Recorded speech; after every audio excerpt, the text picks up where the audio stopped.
Hi, good morning, or whatever time of the day it is when you're watching this. My name is Esme and welcome to my fourth video in my menstruality series, in which I talk all about menstrual health and our menstrual cycles as women. So far I have talked about why our menstrual cycles matter, the 5 signs that you can identify yourself of a healthy menstrual cycle, and the basics of how to track your menstrual cycle, which will help you actually identify those 5 signs and get a clearer picture of that. I would highly recommend going back to watch those videos if you haven't, so I will leave the playlist up here if I can figure out how to do that, or it will be in the description box down below as well. But in today's video I'm going to be talking about actually where do I store all that information that I'm collating from tracking your menstrual cycle. So specifically I will talk about the BU Moon Cycle Journal, which I have created, and how you can use this to track your menstrual cycle and all the other uses of it. So I actually created this about a year ago through my own personal need. I started tracking my menstrual cycle about 3 or 4 years ago now, when I came off hormonal birth control, and it just opened a whole world for me and I loved it. I originally used Natural Cycles. I will leave that link down below as well if you are interested in looking that up. That is a certified contraceptive method in which you just track your basal body temperature. It's incredible. Eventually, because that does cost quite a bit of money, I had learned so much that I decided, look, I can do this by myself. I want to be able to track my cervical mucus as well and just expand what I wanted to track. And so I started looking into different period apps, and just about like a year and a half ago I read a piece of information online, some research that showed that actually a lot of these period apps share your personal data with third parties, and I just thought actually this is not information that I want shared with, you know, someone like Facebook. This is really personal. I record really personal details on this and I don't want that shared. So I thought actually there needs to be somewhere on paper where I can track everything that I wanted to track, because throughout all of this journey of mine I'd never found an app or a place where I could really track everything that I wanted to. Enter this creation. So when can you use this journal?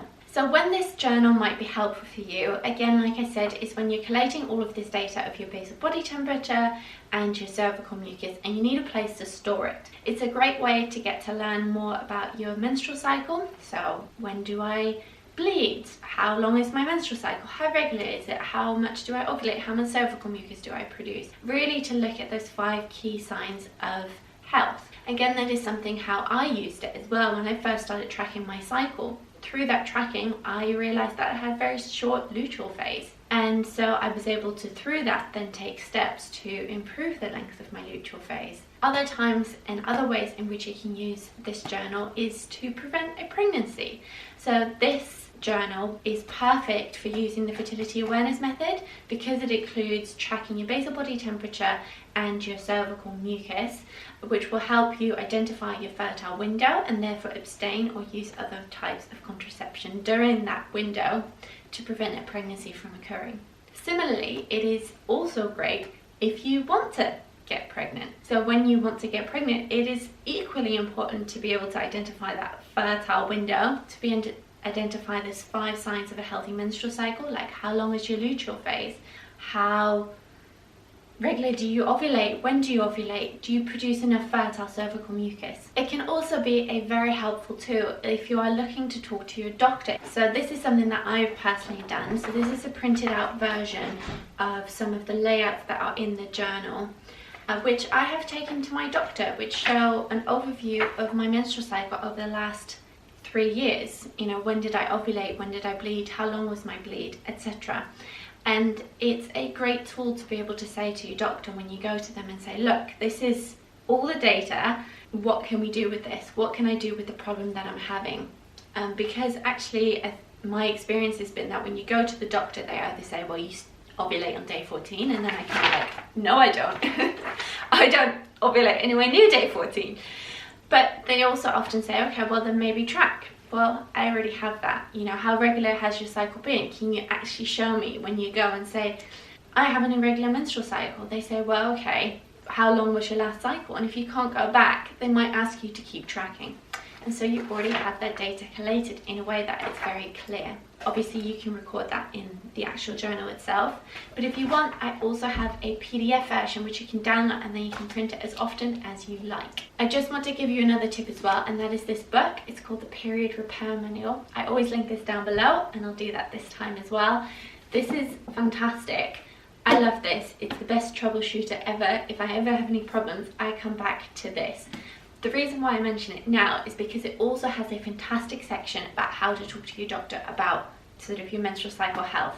Because in my experience, and I'm not sure if it will be the same for you, is that very often if you go to talk to your doctor or your GP about menstrual cycles, they'll quite often say, oh, you have an irregular cycle, why don't you take the pill? And that is not what we want, as I covered in my second video in this series. And this gives you great tools about actually how do you talk to your doctor, how do you demonstrate what you know and get what you want. So without further ado, let's talk about the actual things that are in this journal to give you the best overview of what is in it and how you can use it.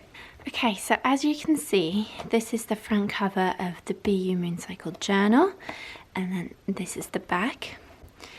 And as we open it up, you've got the intro page. You can write down who it belongs to. And you have a sort of introduction with some resources. These are mostly also linked in the description box and on my website, but there's a few just bits and tips at the start of this page. Then if we flip to the next page, you have the example cycle tracker I mentioned earlier in the video that I printed out myself multiple times. And this is just an example of how you can fill it in. So as you can see here, all the periods I have marked with a red line. So here on January from the 6th until the 11th, this imaginary person had a period. And then whenever there was an ovulation, I have marked it with a dot, and so you get a very nice vertical view of when you ovulated and when you had your period, and so you can see the regularity of your cycle very clearly. Then on the following 2 pages, you have an empty cycle tracker that you can fill in yourself from January to December. So this journal actually has 12 cycles for you to fill in and complete. Now the reason I have included 2 of these empty cycle trackers is because 12 cycles doesn't necessarily mean 12 months for everyone. So if you have cycles that are longer than 30 days, you're going to go over that 12 months. And I wanted this journal to be as inclusive as possible. Then there are some cycle statistic pages. So firstly, there's this cycle statistic page of your overall cycle. So it gives you an overview of the 4 phases, and then to write down some of the statistics of your cycle to give an idea of what they're like. So you can write down your average cycle length, your longest cycle, and your shortest cycle to see what the variability is, and then your cover line temperature. On average, what that is. Now, if you don't know what your cover line temperature is, I will show it later on in the video, but in my previous video, I actually covered it more in depth and how you can draw it. And then just some space to take notes on your cycle. Further on, you have the statistic pages for each part of those individual phases. So we start with menstruation because that is where your cycle starts. The first day of your bleed is day number 1 of your cycle. You can write down your average menstrual length and then the shortest and longest again. You have a self-care section. So here you can write in what sort of activities or things you can do for yourself that are really helpful during this time of your menstrual cycle. And I think this is a fantastic section and so incredibly helpful. Behind here you can see the word winter, and you'll see it underneath here as well. And that is because the 4 phases of our menstrual cycle actually correlate to the 4 seasons of planet Earth. So the reason I've included this is to help you think about, okay, winter, what does that feel like to me, and how does that translate to my menstrual cycle? Then underneath it, I have symptoms I experience. So that's a box for you to write down any symptoms. Then there is your average temperature during menstruation. This can be very helpful in terms of looking at your graph and knowing approximately how to identify your temperatures and where you might be at in your cycle. And then your average blood flow. And then following on from this, you have the same for the other 3 phases of your cycle. So here you have your follicular phase, which is correlating to spring, average length, shortest, longest, the self-care section, the symptoms, the average temperature, but then instead of the blood flow, you have average cervical mucus you observe.